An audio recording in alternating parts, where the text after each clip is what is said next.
Hello and welcome. Have you ever stopped to wonder why a guitar sounds so different from a flute even when they're playing the exact same note? It's a great question, and it really gets to the heart of what makes music so rich and interesting.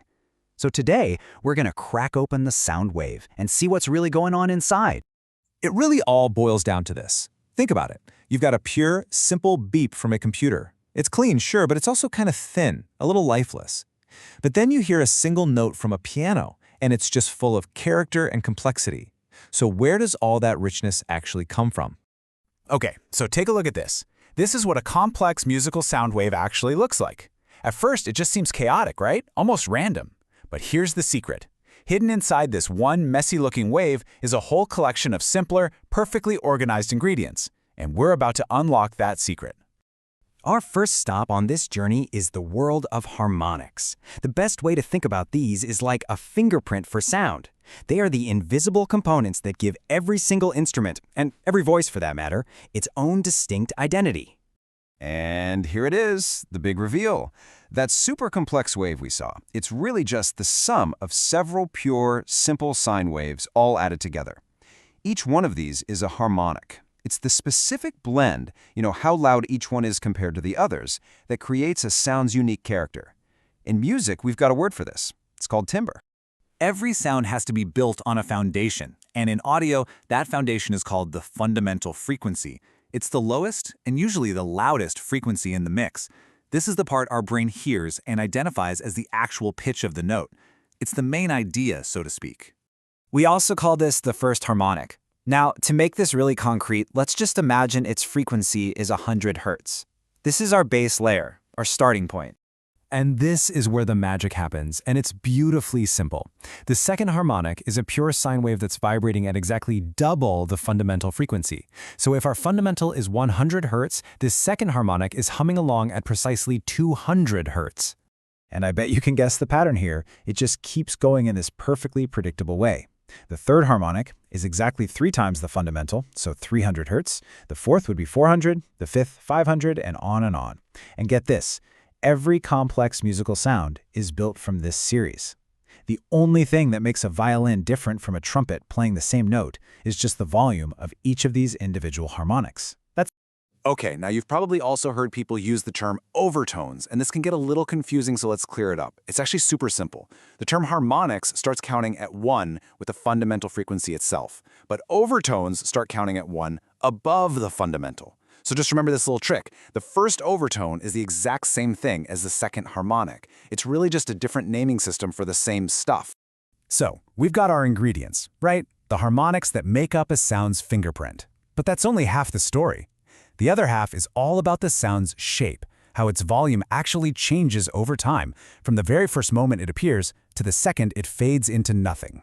Yeah, a sound doesn't just switch on and off at full volume. Its loudness, or its amplitude, follows a very specific path.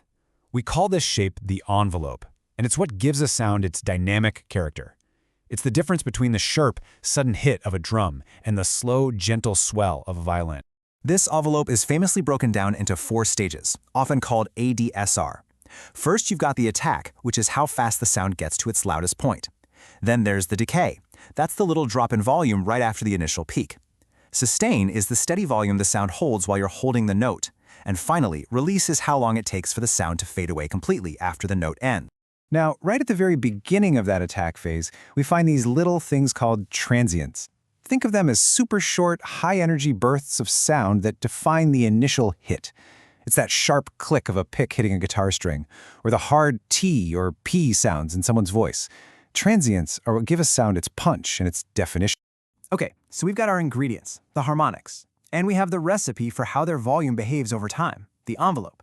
But now we need to see how all those ingredients actually interact with each other.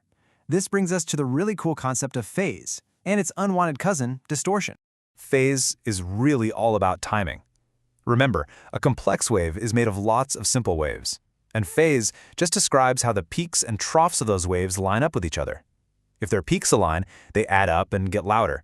But if the peak of one wave lines up with the trough of another, they can actually cancel each other out, creating quiet spots or even total silence. And here's where timing gets really tricky, especially when you're dealing with different frequencies. The main thing to get here is this. A tiny, tiny delay, I'm talking microseconds, causes a way more dramatic timing shift for high-frequency sounds than for low ones. And this is why even the slightest timing problems can totally change the texture of a sound, sometimes making it sound hollow or thin. But, sometimes the changes to a signal aren't subtle, and they definitely aren't wanted. That's when we get what's known as distortion. And by definition, it's just any unwanted change that happens to an audio signal. Probably the most common type is harmonic distortion. This is a perfect example. We start with a pure, clean 100 Hz tone. But some piece of equipment or software has gone and added a whole bunch of extra harmonics that were never part of the original sound. Those unwanted additions, that is harmonic distortion. So how much is too much? Well, in the world of high-fidelity audio, the goal is to keep the total amount of all that unwanted stuff, both the harmonic distortion and any general noise, to less than 1% of the total signal. That's a huge benchmark for achieving real clarity. All right, we have covered a lot of ground. We've looked at the frequency fingerprint, the shape of a sound over time, and how all those little parts interact. So let's put it all together and look at the complete DNA of a sound. So when you really boil it down, every single sound you hear is a combination of these 5 things. You've got the fundamental, which sets the pitch. You have the harmonics, which give it that unique voice, its timbre. The envelope shapes its entire life from start to finish. Transients give it that initial punch. And phase, well, phase governs how all those parts dance together. And there you have it, the complete sonic recipe. When you start to understand these building blocks, you can go from just hearing sound to truly listening to it. You can start to pick out the sharp transient and the quick decay of a snare drum, or the rich blend of harmonics in a cello, or the long, gentle release of a piano note. So the real question I want to leave you with is this. Now that you know the recipe, what will you listen for next?